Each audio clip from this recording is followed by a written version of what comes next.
പകുത്തു നൽകലാണ് ജീവിതത്തിൻ്റെ ആകത്തുക എന്ന് പറയാം.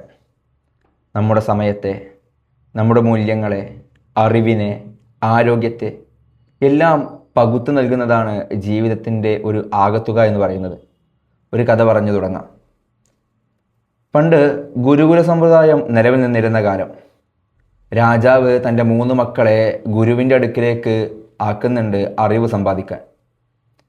അങ്ങനെ അറിവിൻ്റെ കാലാവധി പൂർത്തിയായി 3 രാജകുമാരന്മാരും തിരിച്ച് കൊട്ടാരത്തിൽ പോകുന്ന സമയത്ത് ഗുരു അവരോട് പറയുന്നുണ്ട്, നിങ്ങൾ പോകുന്ന വഴിയിൽ ഞാൻ നിങ്ങൾക്കൊരു പരീക്ഷണം നൽകും. എൻ്റെ അറിവിനെ യഥാർത്ഥമായ രീതിയിൽ സ്വീകരിച്ചത് ആരാണ് എന്നറിയാൻ.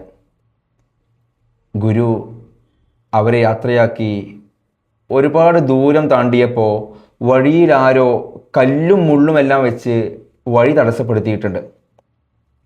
ആദ്യം വന്ന ആൾ തീരുമാനിക്കുന്നത്, സന്ധ്യയാകാൻ പോകുന്നു, കൊട്ടാരത്തിൽ എത്രയും പെട്ടെന്ന് എത്തേണ്ടതുണ്ട്, അതുകൊണ്ട് തന്നെ വലിയ പ്രശ്നങ്ങളൊന്നുമില്ലാതെ വേറെ വഴി അന്വേഷിച്ച് അവർ യാത്രയായി.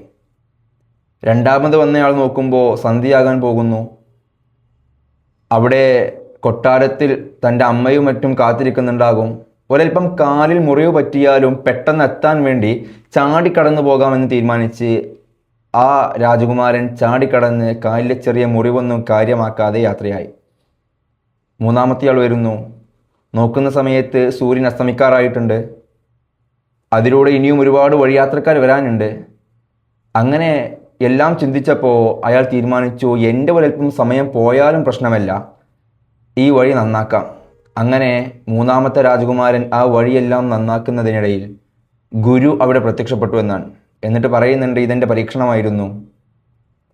ഇത് ആരാണ് യഥാർത്ഥമായ രീതിയിൽ തനിക്ക് കിട്ടിയ അറിവിനെ സമൂഹത്തിന് വേണ്ടി ഉപയോഗിക്കുന്നത് എന്നറിയാൻ.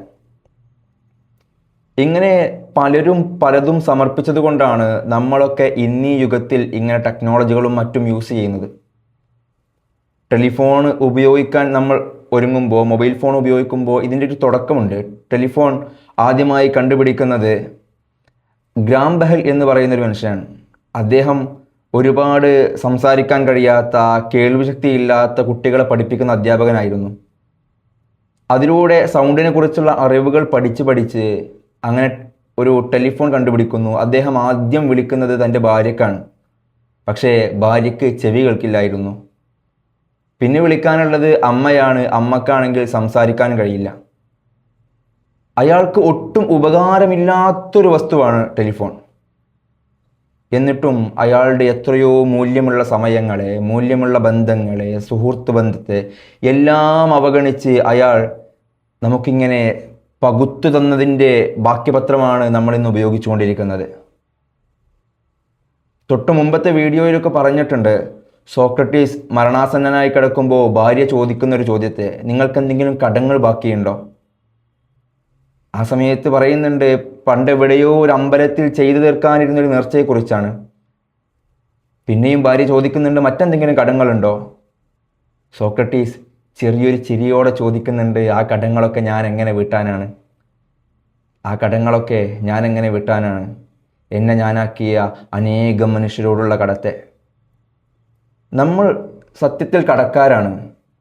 എന്നെ ഞാനാക്കിയ ഗുരുക്കന്മാരുടെ, എന്നെ നൊന്ത് പ്രസവിച്ച ഉമ്മയുടെ, എന്നെ കഷ്ടപ്പെട്ട് വളർത്തിയ ഉപ്പയുടെ, നമ്മളെ എല്ലാവരെയും ചുറ്റും സഹവസിച്ചവരുടെ, ദേഷ്യപ്പെട്ടവരുടെ, ഒറ്റപ്പെടുത്തിയവരുടെ എല്ലാവരും നമുക്ക് നൽകിയ ജീവിതത്തിൻ്റെ ഗുണപാഠങ്ങളെ ഇങ്ങനെ ചുമലിലേറി പോകുന്നൊരു സുന്ദരമായ ജീവിതമാണ് നമ്മുടേത്. ചുരുക്കി പറഞ്ഞാൽ എല്ലാവരോടും നമ്മൾ കടക്കാരാണ്.